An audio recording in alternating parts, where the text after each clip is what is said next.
स्वागत करता हूँ सभी साथियों का एक बार पुनः भारतीय विजन क्लासेस में। आज हम सिंदूर की होली नाटक को लेकर आ गए हैं। बहुत ही महत्वपूर्ण नाटक है। यूजीसी नेट के सिलेबस में यह नाटक लगा हुआ है। आज हम इस नाटक का संपूर्ण निचोड़ देखेंगे। इस नाटक के जितने भी महत्वपूर्ण बिंदु सब पर चर्चा करेंगे, यानी इस नाटक का संपूर्ण निचोड़ हम देखेंगे। सबसे पहले हम लेखक का परिचय देखेंगे।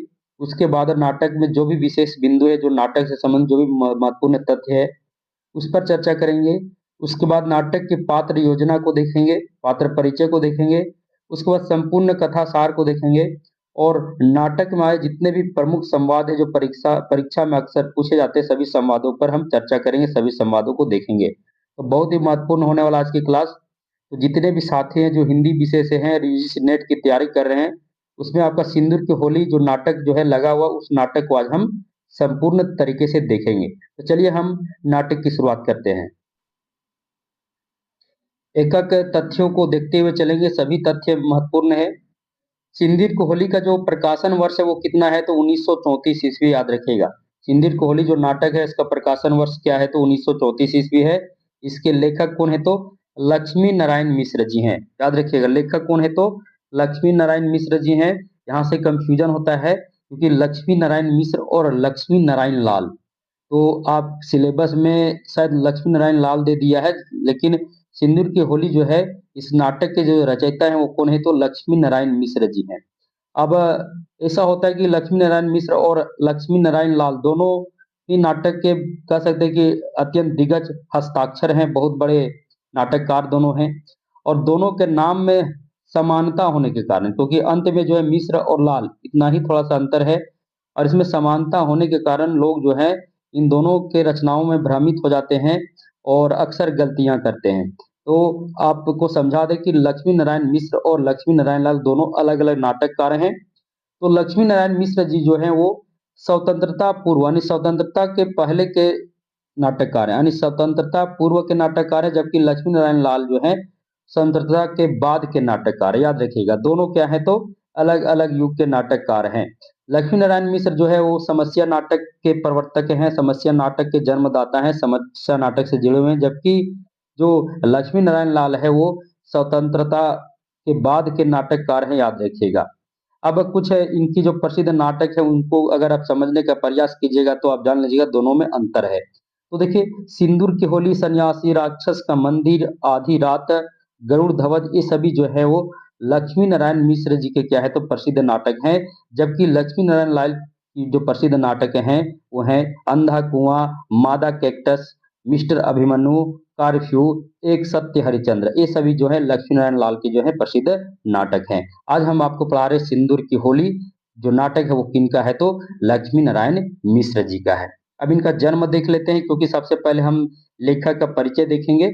तो इनका जन्म जो है 17 दिसंबर 1903 ईस्वी को आजमगढ़ उत्तर प्रदेश में इनका जन्म हुआ था। जबकि इनकी मृत्यु जो है वो 19 अगस्त 1987 से आजमगढ़ उत्तर प्रदेश में इनकी मृत्यु हुई थी। अब यहाँ पर जो भी बिंदु हैं सभी महत्वपूर्ण बिंदु है, यानी नाटक से संबंधित जो है सिंदूर की होली नाटक से संबंधित जितने भी महत्वपूर्ण तथ्य हैं जो जिससे प्रतियोगी परीक्षा में प्रश्न आते हैं, आ रहे हैं और आ चुके हैं, उन सभी प्रश्नों को हम इस तथ्यों के माध्यम से देखने का प्रयास करेंगे, यानी सभी प्रश्न इन्हीं तथ्यों से आते हैं।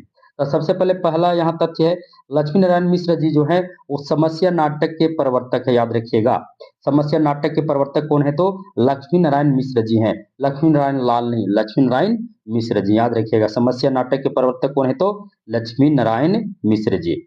लक्ष्मी नारायण मिश्र के नाटकों का मुख्य विषय क्या है, तो मुख्य विषय जो है वो नारी की स्थिति का वर्णन करना, विवाह की समस्या, काम वासना, कानून और नैतिकता तथा सामाजिक कुरीतियां, ये सभी जो है सभी समस्याओं का उन्होंने चित्रण किया है अपने नाटकों में। इनके नाटकों की जो शैली है वो क्या है, तो अथार्थवादी। याद रखिएगा, इनके नाटकों की शैली क्या है, तो अथार्थवादी है, यानी वो वास्तविकता को दिखाते हैं। अपने नाटकों में जो है वो वास्तविकता को दिखाते हैं और उनके नाटकों के माध्यम से समाज में जो व्याप्त वास्तविकता है उसे हम जान पाते हैं। लक्ष्मी नारायण मिश्र मुख्य रूप से एक प्रसिद्ध क्या है, तो समस्या नाटककार हैं। याद रखिएगा, लक्ष्मी नारायण मिश्र जो है वो मुख्य रूप से एक प्रसिद्ध समस्यात्मक नाटककार रहे हैं।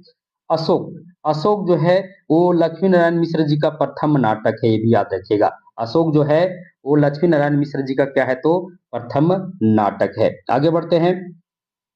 अगला महत्वपूर्ण तथ्य है, देखिए आजकल परीक्षा में जो है खासकर यूजीसी नेट की जो परीक्षाएं हो रही हैं, उसमें आप देखिएगा कि अब जो भी रचनाकार हैं वो कहाँ से पढ़े हैं, ये सब भी प्रश्न अब आने लगे हैं।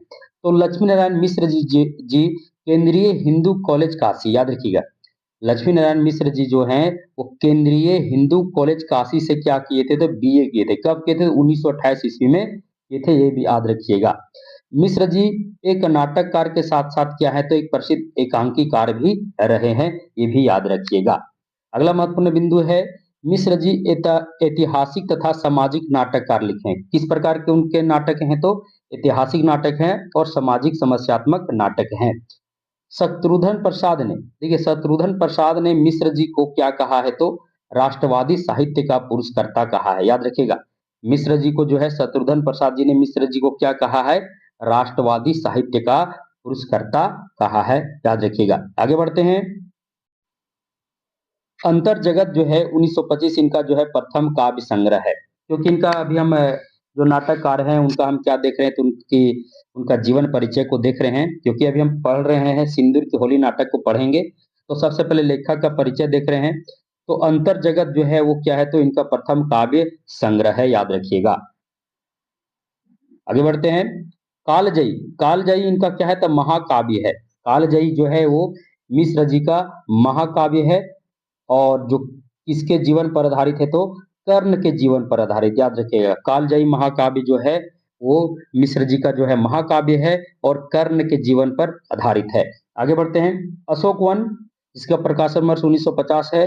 इनका प्रथम एकांकी संग्रह है, याद रखिएगा। सभी महत्वपूर्ण तथ्य हैं और सभी महत्वपूर्ण तथ्यों को देखें।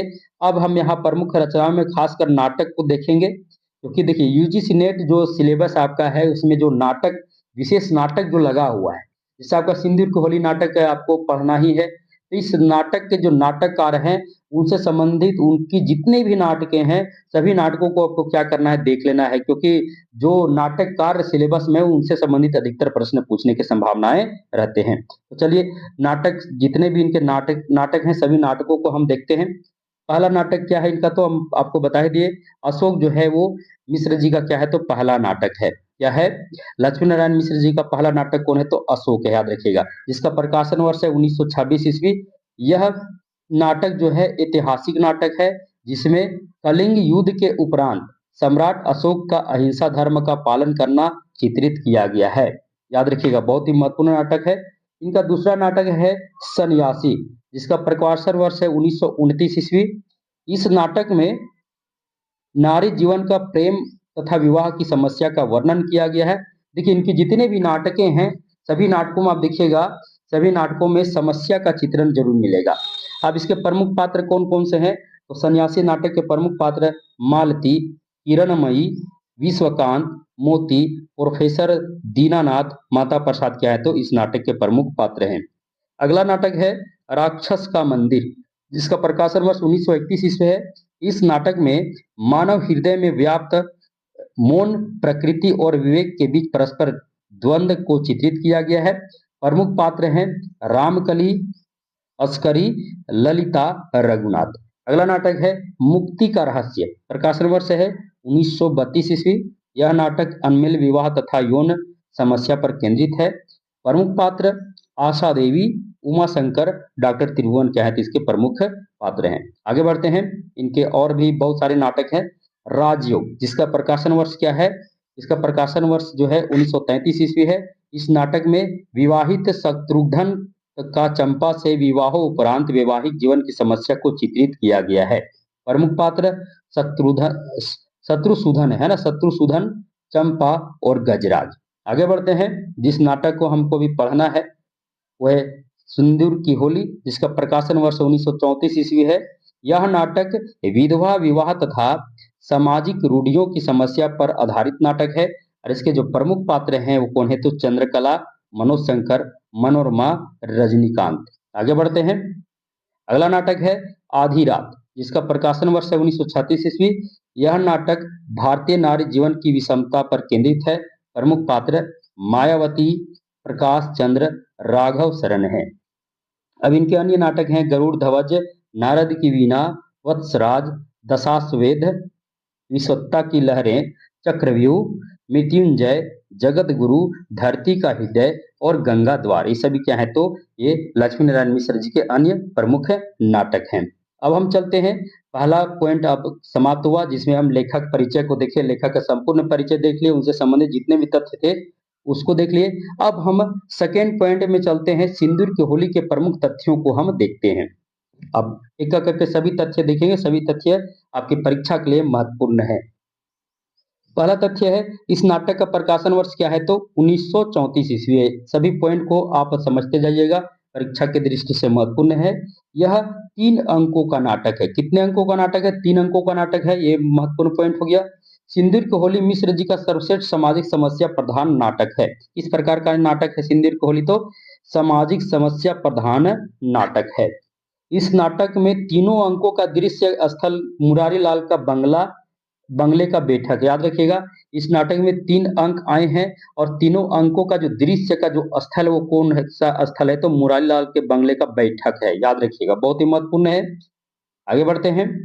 इस नाटक में एक ही दिन के 3 दृश्य आए हैं। इस नाटक में एक ही दिन का यह नाटक है, एक ही दिन के चित्रित यह नाटक है और इसमें 3 दृश्य आए हैं, वो एक ही दिन के हैं। वो कब कब के हैं तो सुबह 9 बजे का, दूसरा दृश्य संध्या काल और तीसरा दृश्य रात्रि 10 बजे का। 3 दृश्य यहाँ चित्रित है 3 अंकों में और एक ही दिन के हैं। आगे बढ़ते हैं। मिश्र जी ने कुल 6 सामाजिक समस्या नाटक लिखे हैं। उनमें से है सन्यासी, मुक्ति का रहस्य, राक्षस का मंदिर, राजयोग, सिंदूर की होली और आधी रात। ये सभी 6 क्या है तो सामाजिक समस्या प्रधान नाटक हैं। आगे बढ़ते हैं। सिंदूर की होली नाटक की जो कथा है वो नारीत्व तथा प्रेम की समस्या पर आधारित है। रजनीकांत अप्रत्यक्ष रूप से इस नाटक में है, परंतु इस नाटक की संपूर्ण कथा रजनीकांत से जुड़ी है, याद रखिएगा। रजनीकांत जो है गौण पात्र के रूप में है, कहीं पर उनके संवाद नहीं आए हैं, रजनीकांत का संवाद कहीं भी नहीं है, गौण रूप में है। परंतु संपूर्ण नाटक की जो कथा है वो किससे जुड़ी है तो रजनीकांत से ही जुड़ी है, याद रखिएगा।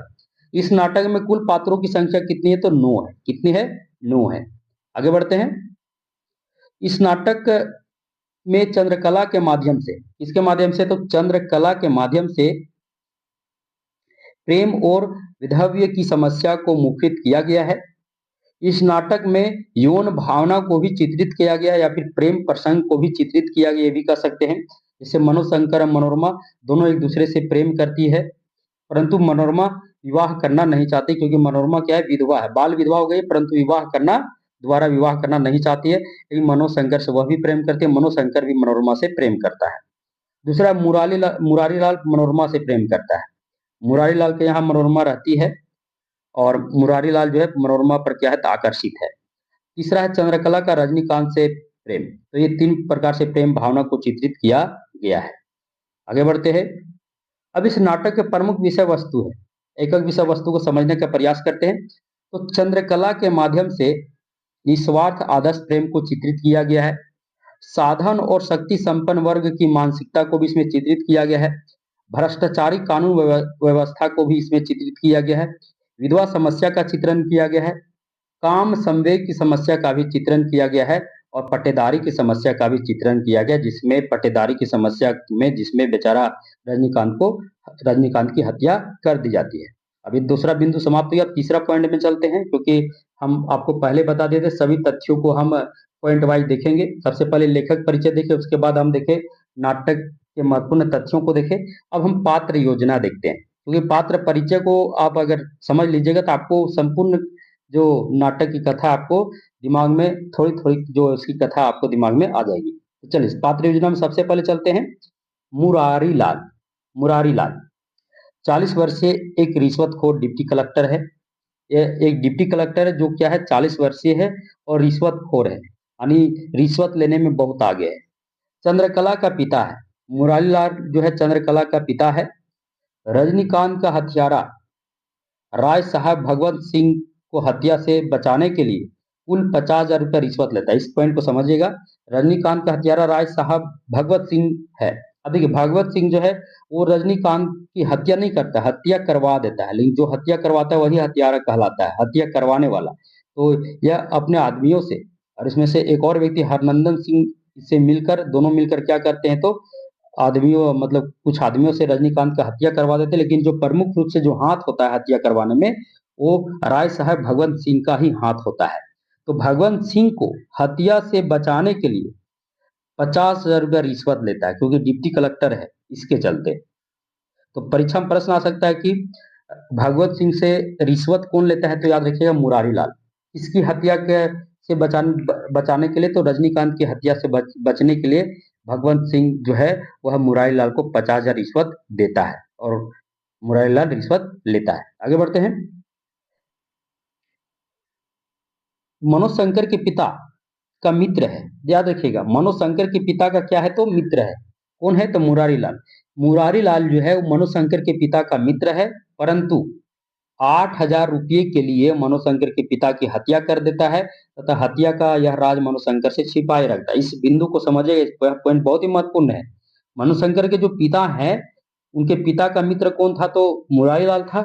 अब मुरारी लाल क्या किया, तो मनोज शंकर जो के पिता जो मुरारी लाल के मित्र हैं, उनको जो है 8,000 रुपये के रिश्वत के लिए क्या करता है, तो मार देता है, हत्या कर देता है। और हत्या का जो राज है वो मनोज शंकर से छिपाए रखता है, मनोज शंकर को पता न चले उसके पिता की जो हत्या है वह मुरारी लाल ने किया है।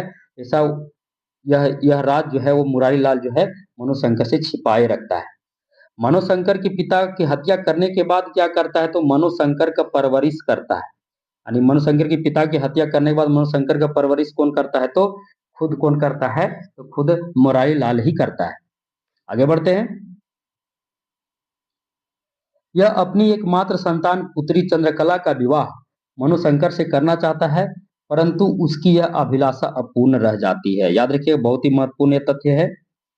इनकी एकमात्र पुत्री है, कौन है, तो चंद्रकला है, और उसका विवाह किससे करना चाहते हैं, तो वह विवाह जो है मनोशंकर से करना चाहते हैं, परंतु यह अभिलाषा उनकी अपूर्ण रह जाती है। आगे बढ़ते हैं। विधवा मनोरमा के यौवन से आकर्षित है तथा उससे प्रेम करता है। अब देखिए, मुरारी लाल जो है वो विधवा मनोरमा के यौवन से आकर्षित हो जाता है और उससे प्रेम करता है।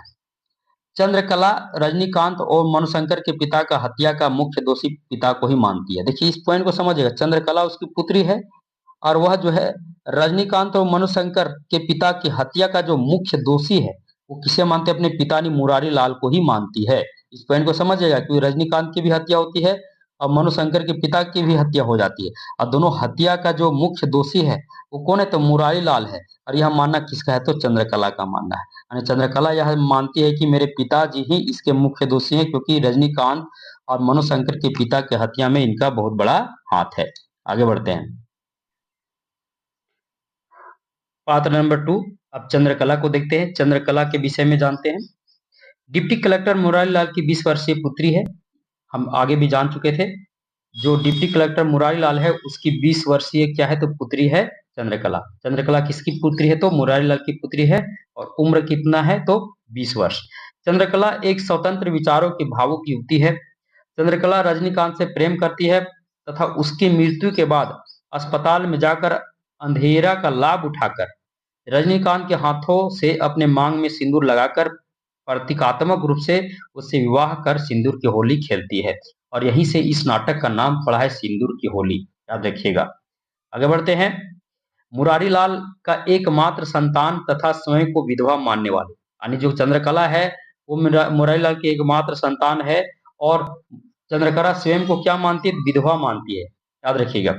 अगला पॉइंट है, शारीरिक संबंध और विवाह दोनों को भिन्न वस्तु समझती है। यानी चंद्रकला जो है शारीरिक संबंध और विवाह दोनों को भिन्न वस्तु समझती है।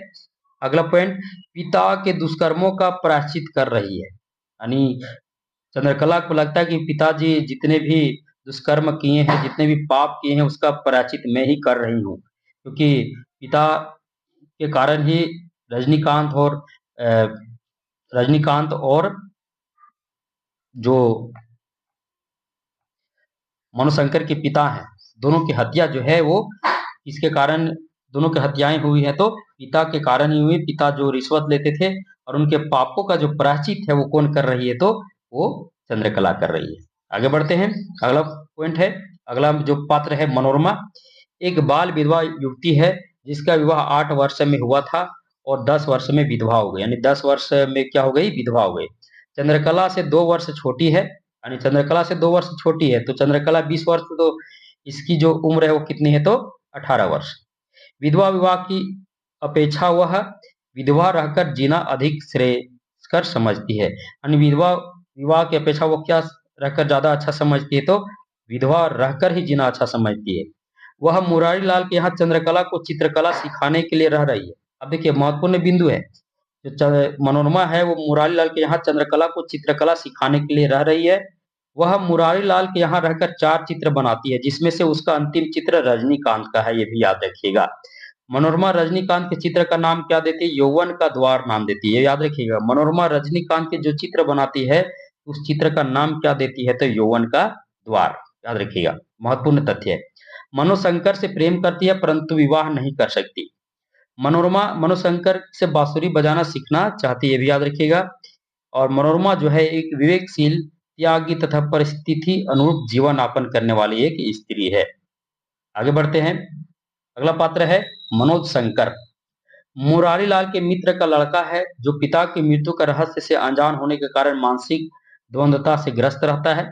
पिता की हत्या का वक्त मनोज शंकर का उम्र जो है वो उस समय वो 12 वर्ष का था, याद रखिएगा। मनोरमा से प्रेम करता है, स्वच्छंद प्रेम का पक्षधर है। पिता की हत्या का रहस्य वह महिर अली से जान लेता है कि उसके पिता की हत्या इसके द्वारा हुई थी। यह पता उसे महिर अली के द्वारा पता चल जाता है। अब जब इसका कहानी का जो इस नाटक का कथा देखेंगे तो उसमें आपको पता चल जाएगा। आगे बढ़ते हैं। अगला पात्र है माहिर अली। डिप्टी कलेक्टर मुरारी लाल का पुराना मुंशी है। माहिर अली के माध्यम से मुरारी लाल क्या करता है, तो रिश्वत लेता है। मनोशंकर की पिता की हत्या का राज जानने वाला एकमात्र व्यक्ति है, जो नाटक के अंत में मनोशंकर को यह रहस्य बता देता है। देखिए यहाँ पर कुछ महत्वपूर्ण तथ्य आते हैं जिसे आप समझ सकते हैं। देखिए ये मुरारी लाल का पुराना मुंशी है, पहले मुंशी था अब मुंशी नहीं, पुराना मुंशी है। तो हो सकता है कि बहुत पहले का मुंशी है। अब महिर अली के माध्यम से मुरारी लाल जो है वो इसी के माध्यम से रिश्वत लेता है, और मुरारी लाल महिर अली को छोड़ भी नहीं सकता है। महिर अली को क्यों नहीं छोड़ सकता है, क्योंकि मनोशंकर के पिता का हत्या का राज जो है मुरारी लाल के अलावे महिर अली को भी पता है कि मनोशंकर के पिता की जो हत्या है वो मुरारी लाल के अलावे महिर अली भी जानता है कि मनोशंकर के पिता की हत्या मुरारी लाल ने की है। यह बात ये माहिर अली जानता है, यही कारण है कि मुरारी लाल का खास आदमी है माहिर अली, और मुरारी लाल कभी माहिर अली को अपने से दूर नहीं किए हैं। रजनीकांत के प्रति उदार भावना भी रखता है, याद रखिएगा, रजनीकांत के प्रति। अब मनोशंकर का रहस्य, मनोशंकर के पिताजी की मृत्यु का रहस्य मनोशंकर को कौन बताता है, तो याद रखिएगा माहिर अली ही बताता है। आगे बढ़ते हैं। भगवंत सिंह, रजनीकांत का चाचा, जो जमीनी हक पट्टेदारी की लड़ाई में रजनीकांत को हत्या करवा देता है। यह रजनीकांत की हत्या से बचने के लिए मुरारी लाल को 10,000 और फिर बाद में 40,000, कुल 50,000 रुपये रिश्वत देता है। मुरारी लाल के नजरों में जालिम, मुरारी लाल के नजरों में क्या है, भगवंत सिंह तो जालिम आदमी व्यक्ति है। पहले ऑनरेरी मजिस्ट्रेट था परंतु अब राय साहब बन गया है। कौन, तो भगवत सिंह। अगला है रजनीकांत। रामापति का पुत्र है, उम्र 17-18 वर्ष है। भगवंत सिंह हरनंदन के हाथों मरवाकर सारा जमीन हड़प लेता है। अभी यहाँ हरनंदन जो है वो क्या है, तो वह जो है वो रजनीकांत का जो है ममेरा पिता का ममेरा भाई है, ये भी याद रखिएगा, हरनंदन। जबकि हरनंदन जो है वो जो है हरनंदन जो है वह भगवंत सिंह के साथ मिलकर, इसके साथ मिलकर, भगवंत सिंह के साथ मिलकर हरनंदन ही अपने आदमियों के हाथों क्या करता है, तो रजनीकांत को मरवा देता है। तो रजनीकांत को मरवाने में भगवंत सिंह, हरनंदन सिंह दोनों का हाथ होता है, लेकिन मुख्य रूप से जो हत्या करवाने वाला, जो हत्या करवाता है वो कौन है, भगवंत सिंह ही होता है, याद रखिएगा, क्योंकि भगवंत सिंह के साथ उसका जमीनी पट्टेदारी का मामला था। चंद्रकला रजनीकांत से प्रेम करती है। रजनीकांत की मृत्यु अस्पताल में होती है। रजनीकांत की मृत्यु कहाँ होती है, अस्पताल में होती है। रजनीकांत संपूर्ण नाटक में गौण पात्र के रूप में उपस्थित रहता है, लेकिन संपूर्ण कहानी जो है वो रजनीकांत से ही जुड़ी हुई है। अगला पात्र है हरनंदन। रजनीकांत के पिता का ममेरा भाई है। रजनीकांत की हत्या में शामिल व्यक्ति है। भगवंत सिंह का विश्वास पात्र व्यक्ति है, जो भगवंत के साथ मुरारी लाल के यहाँ रिश्वत देने जाता है। अगला पात्र है डॉक्टर रजनीकांत की मृत्यु के पश्चात मानसिक रूप से बीमार चंद्रकला का चिकित्सा करने आता है, याद रखिएगा। अगला बिंदु में चलते, अब चलते संपूर्ण कथा सार को देखते हैं।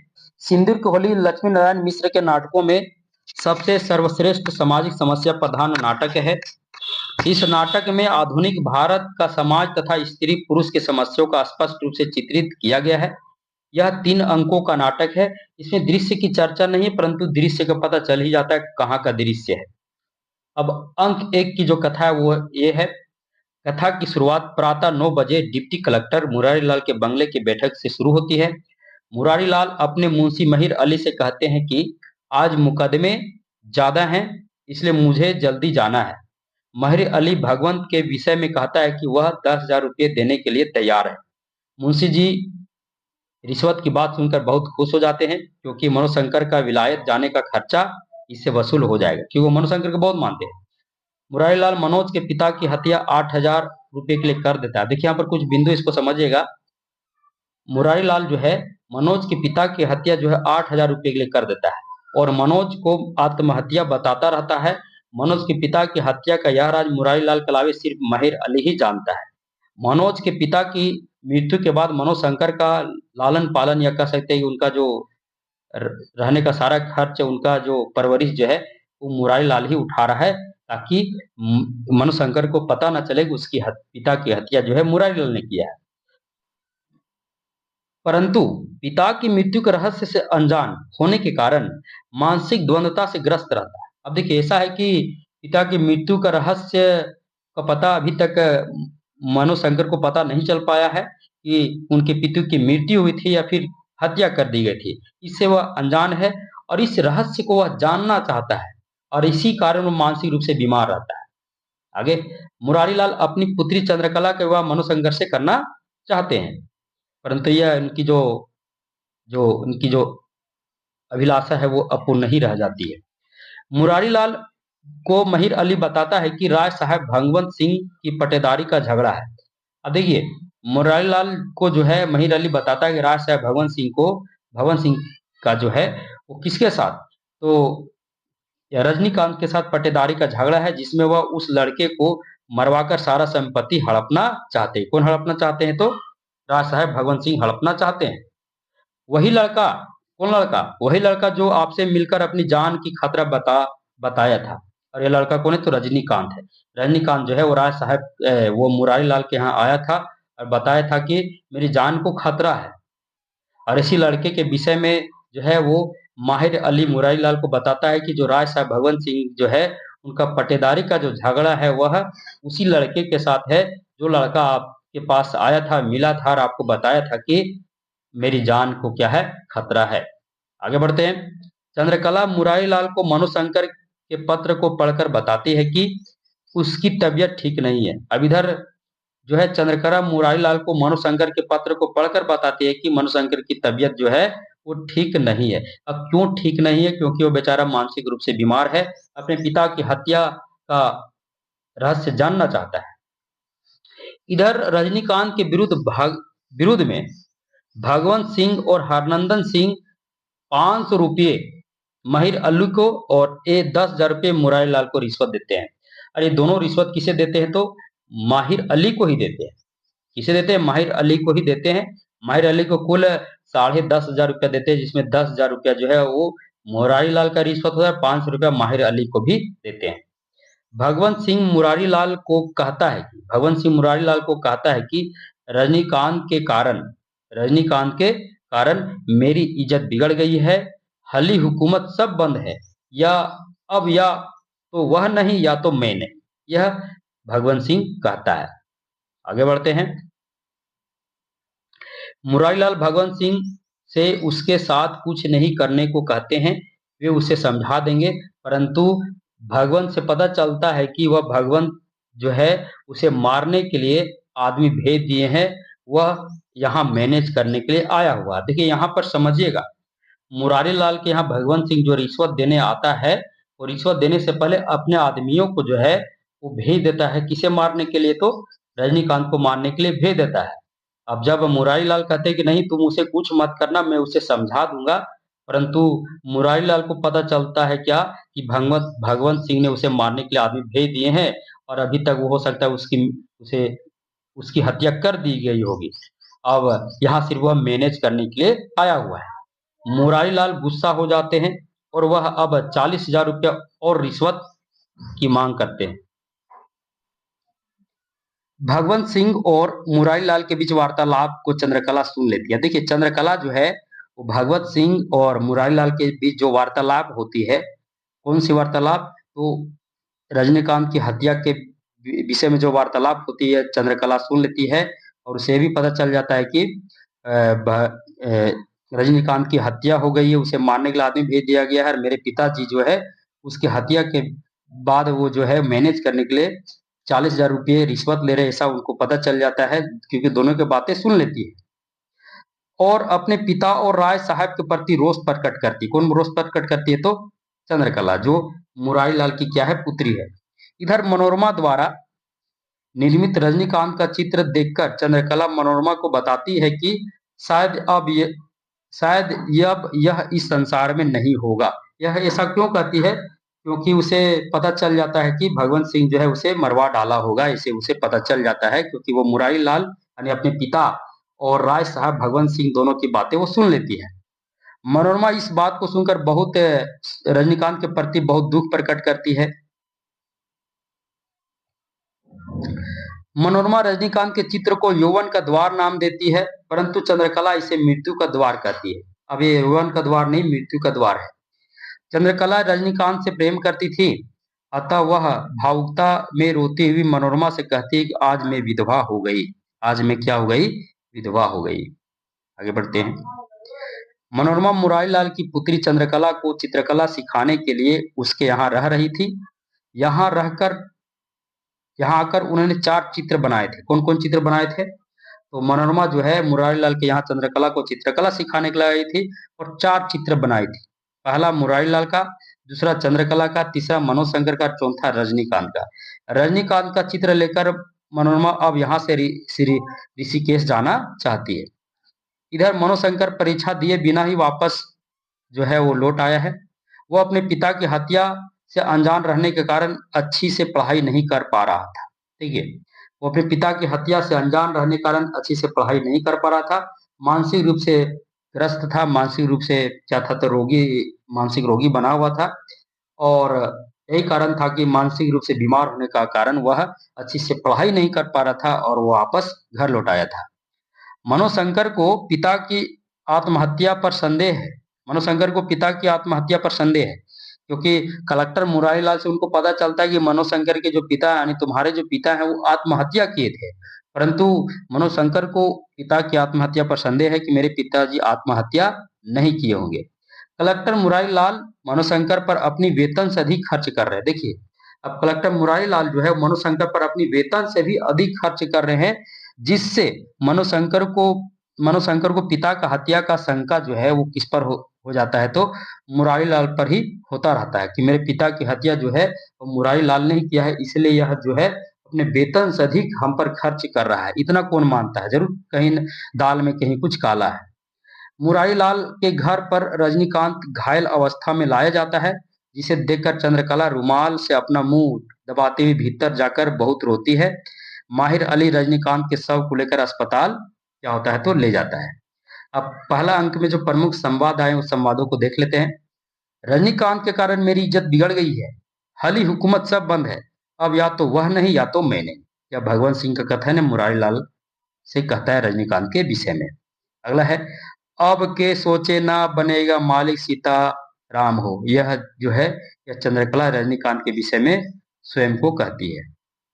अब दूसरा अंक में चलते हैं। मुरारी लाल का वही बरामदा है, वही बैठक।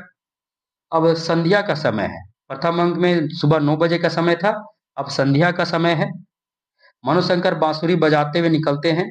मनोरमा मनोशंकर से बांसुरी बजाने की कला सीखने का निवेदन करती है। मनोरमा और मनोज एक दूसरे के प्रति आकर्षित होते हैं। मनोरमा से मनोशंकर को पता चलता है कि जब से रजनीकांत बुरी तरह से घायल होकर अस्पताल में मृत सा पड़ा है, तब से चंद्रकला बीमार पड़ गई है और मुरारी लाल भी मुझसे प्रेम करने लगे। मनोशंकर मनोरमा से प्रेम की बातें कहता है, जिस पर मनोरमा कहती है कि मैं तुमसे विवाह तो नहीं कर सकती, परंतु तुम बांसुरी बजाना, मैं चित्र बनाऊंगी। देखिए, अब यहाँ पर दो महत्वपूर्ण पॉइंट है कि जो मनोशंकर है वो बांसुरी बजाने में बहुत अच्छा था, उसे बांसुरी बजाना अच्छा लगता था, बांसुरी बजाता था। जबकि मनोरमा जो है वो चित्रकला बनाती थी, याद रखिएगा। आगे, तुम अगर मुझसे प्रेम करते हो तो मैं विधवा हूँ, तुम्हें भी विधुर होना होगा। जब मनोशंकर मनोरमा से अपने प्रेम की बातें करता है, प्रेम का इजहार करता है, तो मनोरमा कहती है कि तुम अगर मुझसे प्रेम करते हो तो मैं विधवा हूँ, तुम्हें भी विधुर होना होगा, यानी तुम्हें भी विवाह नहीं करना होगा, विधुर होकर जीना होगा। इधर चंद्रकला की बीमारी का मूल कारण मनोशंकर जानता है। अब देखिए, मनोशंकर को पता है कि चंद्रकला क्यों बीमार है, क्योंकि यह बात उसे पता चल गया है। इसलिए वह चंद्रकला को मन को खुश करने के लिए क्या करता है, तो चंद्रकला को लेकर रजनीकांत को देखने के लिए अस्पताल ले जाता है। अस्पताल के अंधेरे का फायदा उठाकर चंद्रकला रजनीकांत के हाथों से अपनी मांग में सिंदूर भर लेती है, याद रखिएगा। अब देखिए, अब यहाँ पर ये जो पॉइंट आया है, अब जब आप मूल नाटक को पढ़िएगा तो चंद्रकला को लेकर रजनीकांत अस्पताल चला जाता है। अब यहाँ पर चंद्रकला को लेकर रजनीकांत इसलिए सॉरी, चंद्रकला को लेकर मनोशंकर, रजनीकांत नहीं, यहाँ पर मनोशंकर हुआ ना। रजनीकांत को देखने के लिए मनोशंकर क्या करता है, चंद्रकला को लेकर अस्पताल चला जाता है, ताकि जो उसकी जो बीमारी है, जिसके कारण वो बीमार है, थोड़ा सा उसमें क्या हो, थोड़ा सा उसकी बीमारी कम हो जाए, वो थोड़ा सा खुश हो जाए, तो वो इसलिए ले जाता है, उनके मन को थोड़ा सा शांत करने के लिए। किसके मन को, तो वो चंद्रकला के मन को शांत करने के लिए जो है मनोशंकर जो है चंद्रकला को लेकर अस्पताल चला जाता है रजनीकांत को देखने के लिए। लेकिन इधर जब ये बात ये जब होता है, तो ऐसा लगता है कि मुरारी लाल को कि अब चंद्रकला और मनोशंकर के बीच क्या हो गया, प्रेम हो गया, इसलिए दोनों चले गए हैं घूमने के लिए। ऐसा किसको लगता है, तो मुरारी लाल को लगता है, परंतु ऐसा नहीं है, ऐसा नहीं है। अब देखिए, अस्पताल के अंधेरे का फायदा उठाकर क्या करती है चंद्रकला, रजनीकांत के हाथों से अपनी मांग में सिंदूर भर लेती है। अब इधर मुरारी लाल की इच्छा है, क्योंकि वो धीरे धीरे उसे लगने लगा कि नहीं, यह मनोशंकर जो है के प्रति उसकी पुत्री आकर्षित हो गई है, दोनों एक दूसरे से प्रेम करने लगे हैं। तो मुरारी लाल की इच्छा है कि मनोशंकर उसकी पुत्री चंद्रकला से विवाह कर ले, परंतु मनोशंकर जो है वो मना कर देता है। मनोशंकर की मना करता है, नहीं, मैं चंद्रकला से विवाह नहीं कर सकता। अस्पताल से लौटकर मनोशंकर पुनः मनोरमा से अपना प्रेम प्रकट करता है, जिस पर मनोरमा कहती है कि विधवा विवाह और तलाक दोनों बुराइयां समाज को निगल जाएंगी। चंद्रकला के इलाज के लिए एक डॉक्टर उसके घर में रह रहा है। मुरारी लाल चंद्रकला से प्रभावित है, अतः उससे जो वो ऋषिकेश जाना चाहती है, उसे जाने के लिए नहीं कहता है कि तुम मत जा। इधर रजनीकांत के बच जाने की आशा है, जिस पर मुरारी लाल कहते हैं कि रिश्वत का 40,000 रजनीकांत को दे देंगे। अब इस अंक में जो प्रमुख बिंदु आए हैं उसको देख लेते हैं। प्रमुख कथन जो है, संवाद। मैं तो तुम्हें जी भर के घृणा करना चाहती हूँ और तुम्हें जी भर प्रेम। मनोरमा का कथन मनोज शंकर को। शारीरिक व्याभिचार से कहीं भयंकर है मानसिक व्याभिचार। मनोरमा का कथन मनोज शंकर को। पुरुष का सबसे बड़ा रोग है स्त्री और स्त्री का सबसे बड़ा रोग है पुरुष। ये बहुत ही महत्वपूर्ण पॉइंट है, ये मनोरमा का ये कथन है मनोशंकर को। अगला कथन है, मैं विधवा हूं और तुम्हें भी विधुर होना होगा, हमारा मिलन आज एक जीवन का नहीं अनेक जीवन का हो गया। मनोरमा का कथन मनोशंकर को, क्योंकि इसमें अधिकतर जो संवाद है मनोरमा मनोशंकर का अधिकतर है। किसी को गोली मारना वीरता है तो गोली मारकर बांसुरी बजाना तो वीरता से भी बढ़कर महानता से भी बढ़कर महानता है। ये मनोशंकर कथन मुरारी लाल को है, और यह संकेत वो दे रहे हैं कि मेरे पिता की हत्या जो है वो आपने किए हैं, ऐसा वो संकेत दे रहे हैं, ताकि उनको लगने लगे मुरारी लाल को कि यह जो है पिता की हत्या का रहस्य जान गया है। अगला महत्वपूर्ण संवाद है, स्त्री के लिए ज्ञान और विधा का कोई मूल्य नहीं है, प्लेटो का प्रजातंत्र में कवि का कोई स्थान नहीं मिला था। ये मनोशंकर का यह संवाद है। अगला कथन है मनोरमा का, विधवा विवाह और तलाक दोनों बुराइयां समाज को निगल जाएगी। बहुत ही महत्वपूर्ण ये कथन है। अब तीसरे अंक में चलते हैं। रात्रि 10 बजे का समय है, वही जो है मुरारी लाल का बैठक जो स्थान वही है। अस्पताल से खबर आई है कि रजनीकांत की हालत खराब है। मनोशंकर और महिर अली अस्पताल चले जाते हैं। रास्ते में महिर अली मनोशंकर की पिता का हत्या का रहस्य मनोशंकर को बता देता है, और यही पता चल जाता है कि मनोशंकर के जो पिता की जो हत्या वो कौन, तो मुरारी लाल ही किए थे। आत्महत्या, उनके पिताजी आत्महत्या नहीं किए थे, ये पता चल जाता है माहिर अली के माध्यम से। मनोशंकर के पिता की हत्या मुरारी लाल ने 8,000 रुपये के लिए कर दी थी। मुरारी लाल मनोशंकर से माफी मांगता है, क्योंकि अब मुरारी लाल को पता चल गया कि मनोशंकर जो है वो जान गया है कि मेरे पिता का जो हत्यारा कौन है, तो मुरारी लाल है। अब मुरारी लाल क्या कहता है, मनोशंकर से माफी मांगता है। माहिर अली इसे कयामत की रात कहता है। माहिर अली इसे क्या कहता है, कयामत की रात कहता है। अब इसमें जो प्रमुख कथन आए हैं, यह मेरी सुहाग रात है, कितनी सुनी लेकिन कितनी व्यापक, इसका अंत नहीं है। मेरा पुरुष मुझे अपनी गुलामी में न रख सका, मुझे सदैव के लिए स्वतंत्र कर गया, ये चंद्रकला का कथन है। मुझे उम्मीद है कि सिंदूर की होली जो नाटक है आपको बहुत ही अच्छी तरीके से समझ में आ गया होगा। अब नेक्स्ट बार अगला नाटक को देखेंगे। अभी तक हम जो यूजी नेट के सिलेबस में जितने भी नाटक लगे सभी नाटकों को देख चुके हैं। 2-3 नाटक और बचे, सभी नाटकों को हम एक-एक करके देखेंगे। तब तक के लिए सभी साथियों को धन्यवाद।